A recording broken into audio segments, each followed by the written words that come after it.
It hit here early in the flood. And we thought we had it, and then a bridge went out and it diverted the creek, and the water started rolling in the back, broke out a basement window, started filling up my basement, and then I quit. It's like the water won. Yeehaw! Yeehaw is right. We're just down here this morning getting it cleaned out, getting the basement unflooded, and then so she can move back in and clean. So we're just trying to keep everybody to at least get moved back in. Restaurants are closed. You can't do anything without water and electric.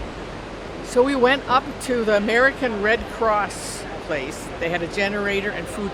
And again, this is stuff I see on TV. I'm the one that donates. I'm not the one that uses the services. So that whole thing is just sort of pretty amazing to experience. So in some ways, it either hasn't hit me or I'm just so surrounded by so much caring and love that that's what fills me instead of the problems with my home.